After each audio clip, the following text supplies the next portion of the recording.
आदरणीय प्रधानमंत्री श्री नरेंद्र मोदी जी के मार्गदर्शन में देश की नई संसद में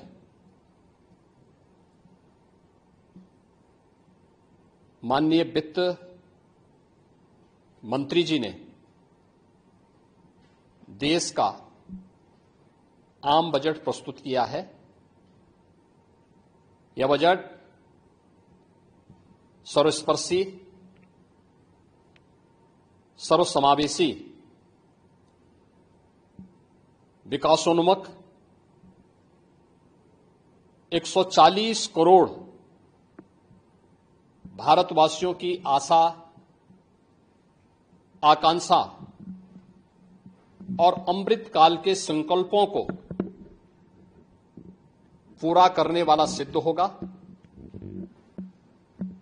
आम बजट 2024-25 आत्मनिर्भर एवं विकसित भारत के निर्माण का एक आर्थिक दस्तावेज है। इस आम बजट में अंत्योदय की पावन भावना, विकास की असीम संभावना और नवोन्मेष की नवदृष्टि है। इस आम बजट में अन्नदाता किसानों की समृद्धि के लिए 1,52,000 करोड़ रुपए, कृषि और सहायक सेक्टर के लिए, महिला सशक्तिकरण के लिए 3 लाख करोड़ रुपए से अधिक का प्रावधान किया गया है। स्वाभाविक रूप से आधी आबादी, देश के सबसे बड़े राज्य उत्तर प्रदेश की आधी आबादी इससे सर्वाधिक लाभान्वित होने वाली है, और खासतौर पर तब जब उत्तर प्रदेश 2020 से ही मिशन शक्ति के कार्यक्रम को प्रभावी ढंग से यहां पर जमीनी धरातल पर उतार रहा है। सर्वाधिक अन्नदाता किसान उत्तर प्रदेश के अंदर निवास कर रहा है। उन अन्नदाता किसानों की समृद्धि में आज संसद में प्रस्तुत आम बजट बड़ी भूमिका के लिए प्रत्यक्ष कर यानी इनकम टैक्स में जो नए टैक्स स्लैब की घोषणा हुई है, ये सभी अभिनंदनीय है, स्वागत योग्य है। इस पूरे बजट को अगर मैं कह सकता हूं कि यह बजट भारत को $5 ट्रिलियन की इकोनॉमी में बदलने के संकल्प के साथ ही दुनिया के ग्रोथ इंजन के रूप में भारत की भूमिका को और विकसित भारत की संकल्पना को साकार करने का एक आर्थिक दस्तावेज के रूप में यह देश की संसद में प्रस्तुत किया गया है।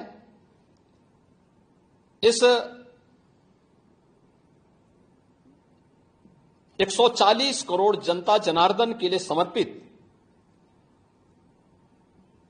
उनकी आशा, उनकी आकांक्षा और अमृत काल के संकल्पों को पूरा करने वाले इस बजट के लिए मैं आदरणीय प्रधानमंत्री जी के प्रति आभार व्यक्त करता हूं। माननीय केंद्रीय वित्त मंत्री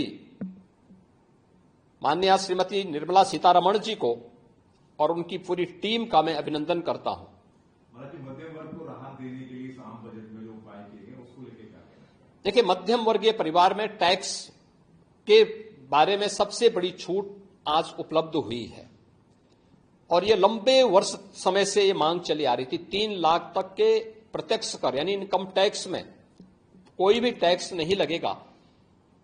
इसके साथ साथ अन्य जो स्लैब भी दिए गए हैं वे काफी राहत भरे हैं। अलग अलग सेक्टर के लिए जो प्रावधान किए गए हैं, गांव के लिए, गरीब के लिए, किसान के लिए, नौजवान के लिए, एमएसएमई सेक्टर के लिए, ये लाखों नौकरियों को क्रिएट इससे होगा। इंडस्ट्री के लिए जो प्रावधान किए गए हैं, मुझे लगता है ये सभी स्वागत योग्य हैं, और नौजवानों के लिए, समाज के हर तबके के लिए, महिला सशक्तिकरण के लिए, अन्नदाता किसानों के लिए सभी तबके के लिए जो कुछ भी प्रावधान इसमें किया गया है, मैं कह सकता हूं कि यह राम राज्य की अवधारणा को साकार करने वाला एक सर्वस्पर्शी, सर्वसमावेशी और विकासोन्मुख बजट के रूप में यह मोदी 3 का यह पहला बजट जाना जाएगा।